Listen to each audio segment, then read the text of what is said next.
जी है चंद सांसें या नबी तशरीफ ले आओ कि रस्ता तक रही है आपका बीमार की चौखट। आज मेरी झाल से बेटियां रुखसत हो रही हैं। हाँ, मैंने कई जगह देखा, जाओ तो शरीफ निगाह से गर्दन झुका लेता है। वो बेहयाइयां, किसी के सर पे दुपट्टा नहीं, किसी का लिबास हया वाला नहीं। आओ मैं पूछना चाहता हूँ, मुझे बताओ तो सही, आज पूरी दुनिया का रोना है कि अल्लाह फिर कोई सलाहुद्दीन अय्यूबी दे दे, फिर कोई मोहम्मद बिन कासिम दे दे। अल्लाह अकबर की हम दुआएं करते रहेंगे, क्या इसकी तैयारियां भी हमने कोई की हैं? मुझे बता तो सही, मैरिज हालों में रिश्ते हो रहे हैं, किसी लड़के ने लड़की देख ली, मैरिज हाल में रिश्ता पक्का हो गया, मुझे उसी से रिश्ता करना है। नहीं, मैं एक बात बताऊं, किसी भी चीज के लिए कुछ मामूलात हुआ करते हैं। आप अक्सर खेत से ताल्लुक रखने वाले लोग होंगे, मुझे बताइए, अच्छी फसल के लिए अच्छी जमीन का होना जरूरी होता है।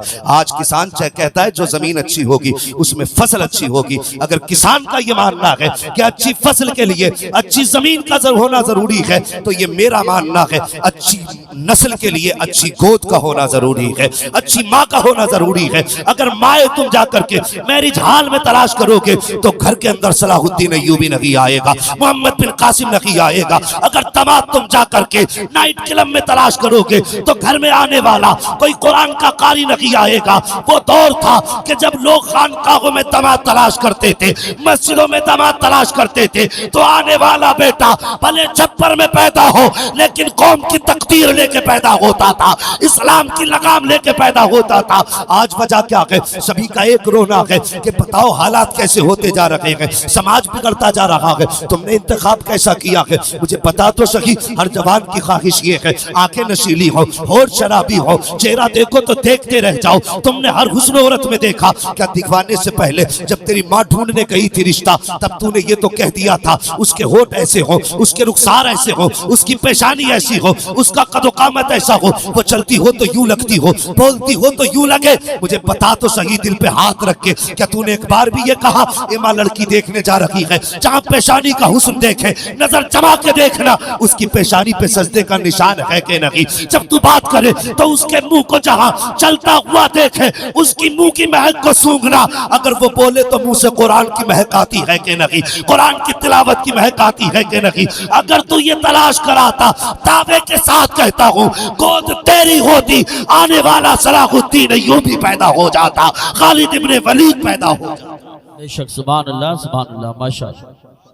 हमारे इंतखाब गलत रहे, हमने रिश्ते तो एक अच्छी गोद का इंतखाब ना कर सके। जब अच्छी गोद नहीं होगी तो समझो अच्छी नस्ल भी नहीं हो सकती, अच्छी नस्ल भी नहीं हो सकती है। अच्छी नस्ल के लिए अच्छी गोद का होना जरूरी है। जवानों, जिंदगी कट जाएगी, काली के संग भी कट जाएगी, गोरी के संग भी कट जाएगी, कट तो सभी की जानी है। अगर चाहते हो तुम्हारे बाद तुम्हारी नस्लों में तुम्हें इज्जत से याद किया जाए तो अपने जिंदगी के लिए अच्छी गोद का इंतखाब करो, अपने बच्चों के लिए अच्छी माँ का इंतखाब करो। माएँ अच्छी होंगी तो बेटे खुद ब खुद अच्छे होंगे, औलाद नेक होगी। बदले अपने तरीके। मैं अर्ज कर रहा था, आज अमीरों के क्या कहने, हया आती है कितने मैरिज हालों में जाओ तो किसी के सर पे दुपट्टे नहीं, और उसके बाद हमारी कौम रो रही है, हमें क्या हो गया है, हमें कोई बचाने क्यों नहीं आ रहा है, हमें कोई बचाने क्यों नहीं। क्या सिर्फ अब शोर मचाने से कुछ हो सकता है? शोर मचाने से कुछ हो सकता है? जाके देखो मैरिज हालों में जहां शादियां होती है, पहले कैमरे वाला खड़ा कर दिया जाता है, सबसे पहले कैमरे वाला। बीवी किसी और की देखना पहले शोहर को चाहिए, पहले कैमरे वाला देख रहा है। चारों तरफ से कैमरे घुमा घुमा के वीडियो बनाई जा रही है, और इस बेहयाई को नस्लों के लिए बचा के रखा जाता है कि अपने बच्चों को दिखाएंगे। ये बेबरकतियां। मुझे बताओ, जब बेटी मैरिज हाल से रुखसत होती है, कितने गैर महरम वहां पे खड़े होते हैं, कितने लोगों की निगाहें उसके लिबास पे पड़ती होंगी, कितने लोगों की निगाहें बेपर्दा औरतों पे पड़ती होंगी, कितने गुनाह होते होंगे। अगर यही बेटी घर के अंदर से रुखसत होती तो खुदा की कसम, जब ये घर से रुखसत होती, दीवार इसके लिए दुआ करती, छत इसके लिए दुआ करती, जमीन इसके लिए दुआ करती। और क्यों ना करती, जमीन ने इसे सजदे करते देखा था, छत ने इसे रातों में उठ के सहरी खाते हुए देखा था। दीवारों को इसको कुरान पढ़ना याद है, घर के एक एक कोने को इसके लिए रातों को उठ के वुजू करके ठंडी रातों में कुरान का पढ़ना याद है। खुदा की कसम ये घर से जब इज्जत के साथ रुखसत होके जाती, हर चीज की दुआ इसके साथ होती, ये तेरे घर में दुल्हन बन के जाती, खुदा की रहमतें दामन में साथ लेके जाती। सुभान अल्लाह। लेकिन मिजाज ही बदल गए, मैरिज हालों में रिश्ते खुदा रहा बदले तरीके और अपने उसूल बदले। अमीरों, दौलत का सही इस्तेमाल करो, सही इस्तेमाल दौलत का करो, और किसी की कीमत उसका बदन देख के ना लगा, उसका लिबास देख के कीमत ना लगा। कोई ऐसा भी होगा जो फटे कपड़ों में रहता हो लेकिन रिश्ता मुस्तफा से बड़ा करीबी हो, भी तो हो सकता है ना। किसी के पैर में टूटी जूती हो लेकिन जब रात को उठता हो तो उसकी सदाओं के जवाब में आसमानों से इजाबत की सदाएं आती हैं। बेशक बेशक। किसके राज कौन जाने, बंदों के राज अल्लाह ही जानता है। खुदा राह तरीके अपने बदलें और अपने पैसों को सही जगह पे खर्च करें। एक तरीका हमने देखा है, हमारा उसूल देखिए। जन्नत में जाना चाहता है हर बंदा, हर शख्स चाहता है ना जन्नत में जाए। जितने लोग चाहते हैं जरा बताते हाथ उठा के, कितने लोग जाना चाहते हैं? माशाअल्लाह सभी जाना चाहते हैं। अल्लाह सलामत रखे और आज की रात के सदके में अल्लाह सबको जन्नत अता फरमा, आमीन। सबको जन्नत अता फरमा दे। मैं एक बात कहता हूं अक्सर, जिसके पास करोड़ों लाखों रुपया है मगर अगर वो उसने बेटे को डॉक्टर भी बनाया, इंजीनियर भी बनाया, मास्टर भी बनाया, कलेक्टर भी बनाया, अगर कुरान का कारी ना बनाया तो मैं कहता हूं बड़ी बेबसी की मौत मरा है वो, बड़ी बेबसी की मौत मरा है वो शख्स। उसकी वजह देखे, जिंदगी के आखिरी लम्हात में हर इंसान चाहता है कि रूह सुकून से निकल जाए। बेशक। हर इंसान चाहता है कि आसानी के साथ मरे, लेकिन हमने बेटों को कारी नहीं बनाया। जब सांस अटकती है ना तो कोई गिलास लेके भाग रहा है, हाफिज जी से पानी पड़वा लो। कोई हाफिज जी को तलाश करने जा रहा है कि चलो अब्बा की तबीयत ठीक नहीं है, चल के यासीन पढ़ दो। अल्लाह अकबर। अगर हाफिज ना मने, ना मिले और पानी ना मिल सके, कितनी बेबसी की मौत इंसान मरेगा। मुझे बताओ तो सही। मैंने पहले बात कही थी, हमने अमीरों को आईसीयू में ऐसे हाल में पड़ा देखा है कि कोई पानी पिलाने तक नसीब नहीं होता है। और खुदा के वास्ते अपनी आखिरत का इंतजाम जीते जी कर जाओ, अपनी जिंदगी में आखिरत का इंतजाम कर जाओ। आज 40वां हो तो इतने लंबे लंबे थाल सजाए जाते हैं। जब पूछा जाए ये किस लिए, तो कहता है ये सब अब्बा को पसंद था, पान भी अब्बा को पसंद था, मीठा भी अब्बा को पसंद था, ये सब्जी अब्बा के पसंद की थी। सारी चीजें 40वें में लगाई जा रही है। मुझे बता तो सही, मरने के बाद इतना ख्याल बाप की फिक्र का, क्या जिंदगी में भी उनका ख्याल इतना किया हमने? कभी ख्याल आया मेरे बाप को कौन सा फल पसंद है? कभी याद आई मेरी माँ को कौन सी चीज ज्यादा पसंद थी? मरने के बाद इसलिए तबाक सजाए जाते हैं ताकि ये समाज देख ले इसे बाप से कितना प्यार है। उनके जीते जी हम कुछ ना कर सके, उनके मरने के बाद तबाक सजाए जा रहे हैं। अल्लाह अकबर। उससे पहले एक बात क्या की जाती है, इधर इंतकाल होता है। हमारी कौम भी बड़ी सीधी कौम है, जिधर एक चलता उधर को सब चल दिया करते हैं, भेड़ की चाल चला करते हैं। बाप का इंतकाल होता है तो मिजाज हमारे मुआशरे का, सबसे पहले गए मस्जिद से पेटी उठा, दुकान से पेटी उठाई पारों की, मस्जिद में लाके रख दी। किस लिए? ताकि लोग इसे पढ़ें, अब्बा की रूह को सवाब मिले। कभी मस्जिदों में जाके देखा करो कितनी पेटियां रखी हुई है, रख के उन पे गर्द चढ़ रही है। आज कोई उन पारों की गर्द साफ करने वाला नहीं है। कितनी पेटियां रख के जंगालूद हो गई है, कोई आज उन पेटियों को खोलने वाला नहीं है। हमारी मस्जिदों के अंदर पेटियों के तो ढेर लगे हैं लेकिन कोई कुरान पढ़ने वाला नहीं है। ओ खुदा के बंदे, अगर जन्नत में जाना चाहता है, बाप को बख्शवाना चाहता है, तो सबसे पहला काम तो ये कर, अगर घर में बाप का जनाजा पड़ा है और तेरे चेहरे पे दाढ़ी नहीं है, बाप को बख्शवाना चाहता है, उसके जनाजे के आगे खड़ा हो, कहते या अल्लाह मेरा बाप कब्र में जा रहा है, मैं इसके लिए तुझे गवाह बनाकर आज ऐलान करता हूँ, जब तक जीऊंगा मुस्तफा की सुन्नत चेहरे पे सजाता रहूं। सुभान अल्लाह माशाअल्लाह। ये ऐलान आप कर देंगे, उस दिन खुदा की कसम तेरी दाढ़ी की बरकत से अल्लाह तेरे बाप की मगफिरत फरमाएगा। बेशक बेशक। सुभान। दूसरी बात, अगर चाहते ही हो मरने वाले को सवाब मिले तो सुनो, बाप का इंतकाल हो, दफन करें उसको या दफन से पहले जब आपको वक्त मिले, अल्लाह तौफीक दे तो कभी मदरसे जाए, मदरसे के मोहतमीम से पूछे, अगर चाहते हो ना तुम्हारा अपना जन्नत में जाए, उससे जाके पता करें कि हम मदरसे में बच्चे जो पानी पीते हैं वहां किसी फ्रिज का इंतजाम है कि नहीं। हम हालात देखें अपने, हमारे बच्चे फ्रिज का पानी पीते हैं, वो भी फिल्टर, मदरसे में अक्सर पढ़ने वाले बच्चे सादा कभी तो टंकी का पानी पिया करते, ताजा भी नहीं, भरा हुआ पानी, फिल्टर नहीं, वही जो टंकी में भरा है। हमारे बच्चे ये सीख में रहे और ये कुरान पढ़ने वालों को कुछ मदारिस में पंखे तक हाथ वाले नसीब नहीं होते, हाथ वाले पंखे तक नसीब नहीं। ओ भाई, अगर चाहते हो अब्बा की मगफिरत हो तो कभी मदरसे जाओ, मोहतमीम से कहो ये मेरे बाप के सवाब के लिए 10,000 ले, पंखा लगवा देना। मेरे बाप की तरफ से 20,000 लो, एक फिल्टर मशीन लगवा देना।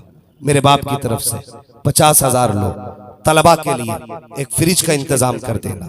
अल्लाह तौफीक दे, इस तरह के काम करो। मुझे नहीं मालूम मरने के बाद तुम्हारे लिए कोई दुआ करे ना करे। कभी कब्रिस्तान जाके देखा करो, कब्रें बैठी हुई हैं, आज कोई मिट्टी डालने वाला भी नहीं है। कितनी कब्रों पे गुलाब पड़ा है और कितनी कब्रों पे मिट्टी तक डालने वाला कोई नहीं। गारंटी है कोई तेरे बाद तेरी कब्र पे मिट्टी डालने आएगा? कोई देखने तक नहीं आता क्या हाल कब्रों के हैं। अल्लाह तौफीक दे, अपने जीते जी आखिरत का इंतजाम करके जाओ। अगर इंतकाल कर गए 50 साल तक तुम्हें याद किया जाएगा, 100 साल तक याद किया जाएगा। अगर फिर याद ना भी किए गए और तुम्हारी तरफ से अगर मदरसे में एक पंखे का इंतजाम है, उसके नीचे बैठने वाला, कुरान की तिलावत करने वाला कुरान पढ़ेगा, गर्मी अपना काम करेगी, पंखा अपना काम करेगा, उसके झोंके हवा के निकलेंगे, हाफिज कुरान के बदन को ठंडा करेंगे। मैं नहीं जानता कि तुझे खबर होगी कि नहीं होगी, लेकिन इतना पता है इधर हाफिज कुरान का कलेजा ठंडा होगा, उधर अल्लाह तेरी कब्र में जन्नत से ठंडी हवाओं की खिड़कियां खोल दे। ये इंतजाम आखिरत के करके जाओ, आखिरत के इंतजाम करके जाओ। अल्लाह तौफीक दे तो कुरान वालों की खिदमत करो, कुरान वालों की खिदमत करो और अल्लाह के फजल से अपने बच्चों में से कम एक बेटे को हाफिज कुरान जरूर बनाओ। बनाएंगे इंशाअल्लाह, बोलो इंशाअल्लाह। हमारी कौम में सबसे कम इज्जत अगर किसी की है तो वो मौलवी की, वो मौलवी की है। कितनी मेहनत से माँ बाप एक बच्चे को आलिम बनाते हैं। अब बच्चों की भी जिम्मेदारी है वो माँ बाप का ख्याल करें, माँ बाप का ख्याल करे, बच्चे भी, उनकी भी जिम्मेदारी है। एक बाप अपने बच्चे को पढ़ाने के लिए कौन सा जतन नहीं करता। सामने कुछ तलबा बैठे हैं, तुमसे गुजारिश करूंगा अगर माँ बाप कभी घर से चलो 150 रुपए दे, उनके पास उससे ज्यादा ना हो, वही जेब में रख लिया करो, उनकी दुआएं साथ लिया करो। अल्लाह तुम्हारे 100 रुपए में 1000 की बरकत अता फरमा दे। कभी इनसे लड़ा ना करो, कभी इनसे ना लड़ा करो। वो एक अल्लामा साहब डॉक्टर रूहुल अमीन साहब जो झारखंड साइड के रहने वाले हैं, एक दिन उनके यहाँ पे जाना हुआ, बहुत बड़े डॉक्टर हैं, तो वो अपनी दास्तान सुनाने लगे और कहने लगे कि मेरे बाप ने ना हजरत मुझे पता है कि कितनी मेहनत से मेरी फीस भरी थी। कह रहे कि 250 रुपए फीस थी मेरी उस वक्त की।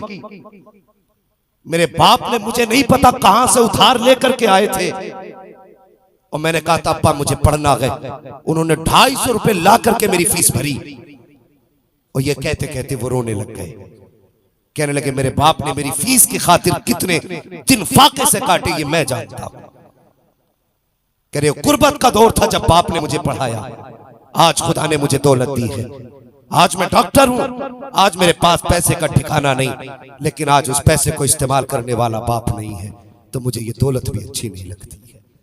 और जवानों, अगर माँ बाप तुम्हें पढ़ाने में अपना वक्त खर्च करते हैं तो तुम्हारी जिम्मेदारी है माँ बाप की खिदमत करो। आज ये जिंदा है, इनकी कदर कर लो।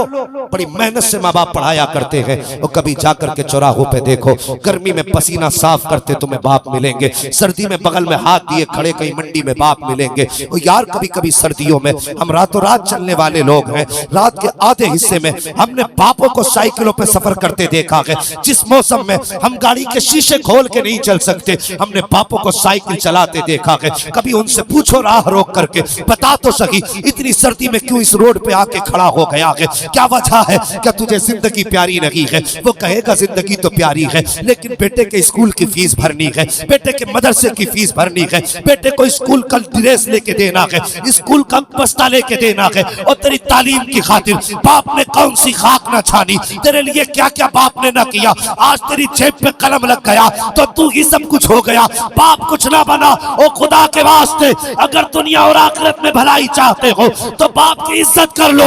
अगर बाप राजी हो गया तो खुदा की कसम मुस्तफा भी राजी हो जाएंगे, खुद खुदा भी राजी हो जाए। नारे तकबीर, नारे रिसालत, नारे गौसियत, मसलके आला हजरत फैज़ान महरेरा मुक़द्दसा, फैज़ान अजमलुल उलमा, उलमा अहले